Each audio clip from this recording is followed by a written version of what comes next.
गुरुर्ब्रह्मा गुरुर्विष्णु गुरुर्देवो महेश्वरः गुरुसाक्षात् परं ब्रह्म तस्मै श्री गुरवे नमः। ओम सदाशिवसमारम्भां शंकराचार्यमध्यमाम् अस्मदाचार्यपर्यन्तां वन्दे ഗുരുപരമ്പരാം. ശങ്കരാചാര്യ കൃതികളിൽ പ്രശ്നോത്തര രത്നമാലികയിൽ 45-ാമത്തെ ശ്ലോകമാണ് നമ്മൾ ശ്രദ്ധിക്കുന്നത്. സർവസുഖങ്ങളുടെയും മൂലകാരണം പുണ്യമാണെന്നും ദുഃഖത്തിന് കാരണം പാപമാണെന്നും പറഞ്ഞു. തുടർന്ന് കസ്യൈശ്വര്യം യക്കില ശങ്കരമാരാധയേത് ഭക്തിയാ. കസ്യ ഐശ്വര്യം ഭവതി. ആർക്കാണ് ഐശ്വര്യം ഉണ്ടാവുന്നത്? ഐശ്വര്യം സാമാന്യ ലൗകികാർത്ഥം എടുത്താൽ മതി. ഐശ്വര്യ ശബ്ദത്തിന് ശരിക്കും ഐശ്വര്യം എന്ന് പറഞ്ഞാൽ ഈശ്വരസ്യ ഭാവമാണ്. ഈശ്വരൻ്റെ ഭാവമാണ് ഐശ്വര്യം. എല്ലാത്തിനെയും നിയന്ത്രിക്കാനുള്ള കഴിവ്, എല്ലാത്തിനെയും നിയന്ത്രിക്കാനുള്ള കഴിവാണ് ഐശ്വര്യം. ഈ കഴിവ് നമുക്ക് കിട്ടുന്നത് ഏതെല്ലാം വിഭവങ്ങളിലൂടെയാണോ, ധനമാകാം, ബുദ്ധിവൈഭവമാകാം, വ്യവഹാരത്തിലുള്ള സവിശേഷതകളാവാം, ഐശ്വര്യത്തിന് കാരണങ്ങളാണ്. സാമാന്യമായിട്ടുള്ള ഐശ്വര്യം ലോകത്തിൽ സമ്പന്നതയും സമൃദ്ധിയും ശാന്തി സമൃദ്ധമായ സമ്പത്തിന് നമുക്ക് ഐശ്വര്യം എന്ന് പറയാം. കേവലം സമ്പത്തുണ്ടായതുകൊണ്ട് ഐശ്വര്യമാവില്ല, ശാന്തി സമൃദ്ധമായ സമ്പത്ത്. അപ്പോൾ ചോദ്യം, ഈ ഐശ്വര്യം ആർക്കാണ് ഉണ്ടാവുന്നത്? അവിടെ മറുപടി, യാതൊരാൾ ഭക്തിയാ ഭക്തിപൂർവം ശങ്കരമാരാധയേത്, ശങ്കരനെ, ശ്രീശങ്കരനെ ആരാധിക്കുന്നുവോ, പരമേശ്വരനെ മഹേശ്വരനെ പൂജിക്കുന്നവൻ.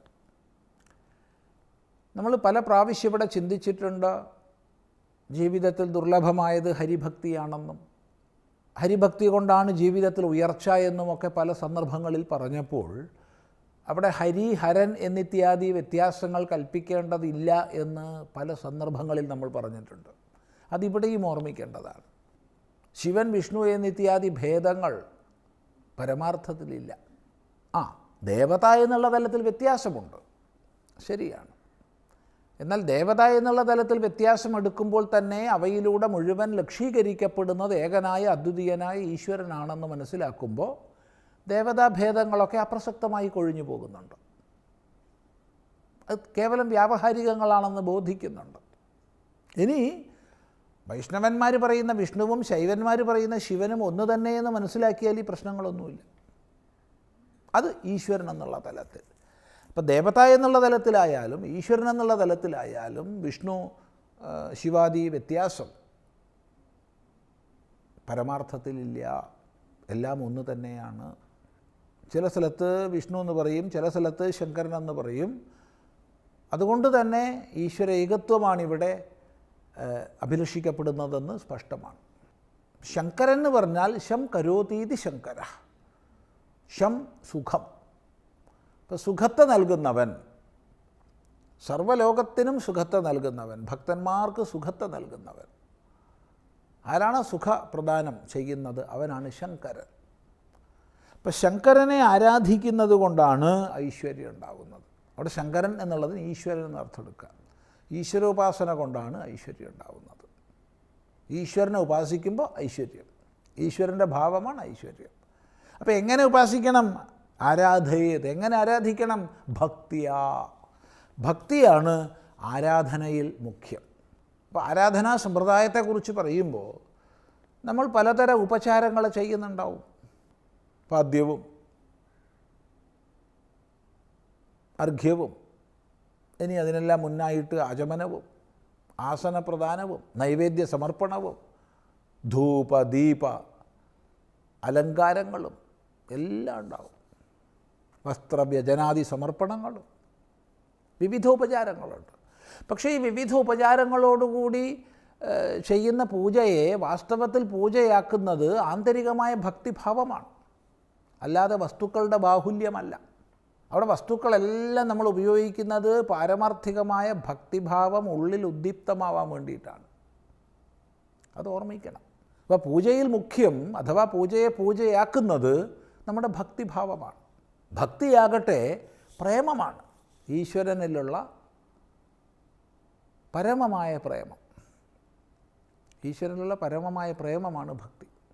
അപ്പം പ്രേമത്തോടുകൂടി, പ്രേമഭാവത്തോടുകൂടി, ശുദ്ധഭക്തിയോടുകൂടി ആരാണോ സുഖപ്രദനായ സുഖകാരകനായ ശങ്കരനെ ആരാധിക്കുന്നത് അയാൾക്ക് ഐശ്വര്യമുണ്ടാകും. ഇതാണ് പറയുന്നത്.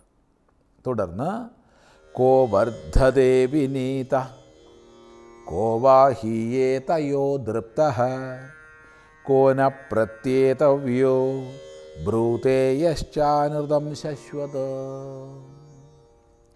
കോ വർദ്ധതേ വിനീതഃ കോ വാഹീയേതയോ ദൃപ്തഃ കോ ന പ്രത്യേതവ്യോ ബ്രൂതേ യശ്ചാനൃതം ശശ്വത്.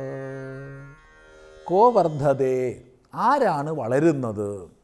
ജീവിതത്തിൽ എല്ലാ മേഖലകളിലും നമുക്ക് വളർച്ച അനിവാര്യമാണ്. ഒരു വിദ്യാർത്ഥി ഉയർന്ന വിദ്യാർത്ഥിയാകണം, ഒരു കൃഷിക്കാരൻ കൂടുതൽ ഉയർന്ന കൃഷിക്കാരനാകണം, ഒരു കച്ചവടക്കാരൻ കൂടുതൽ ഉയർന്ന കച്ചവടക്കാരനാകണം, ഒരു സമ്പന്നൻ കൂടുതൽ ഉയർന്ന സമ്പന്നനാകണം, ഒരു പണ്ഡിതൻ കൂടുതൽ ഉയർന്ന പണ്ഡിതനാകണം. എല്ലാ മേഖലകളിലും ഉയർച്ച വേണം. ഇപ്പോൾ ചോദ്യം ലളിതമാണ്, ആരാണ് ഉയരുന്നത്? ആരാണ് വളരുന്നത്? എവിടുന്നാണ് നമുക്ക് വളർച്ചയുണ്ടാകുന്നത്? വളർച്ചയുണ്ടാകുന്നത് തപസ്സിൽ നിന്നാണ്. അത് നേരത്തെ പറഞ്ഞു കഴിഞ്ഞു. എങ്കിൽ തന്നെയും ഇവിടെ കൂടുതൽ ഉയരുന്നത് വളരുന്നത് ആരാണെന്ന ചോദ്യത്തിന് മറുപടി പറയുകയാണ്, വിനീതഃ, വിനയമുള്ളവനാണ് വളരുന്നത്. ഏത് മേഖലയിലായാലും നമ്മുടെ ഉയർച്ചയ്ക്ക് കാരണം നമ്മുടെ വിനയഭാവമാണ്, നമ്രതയാണ്. വിനയമുള്ളവന് മാത്രമേ വികസിക്കാൻ സാധിക്കൂ.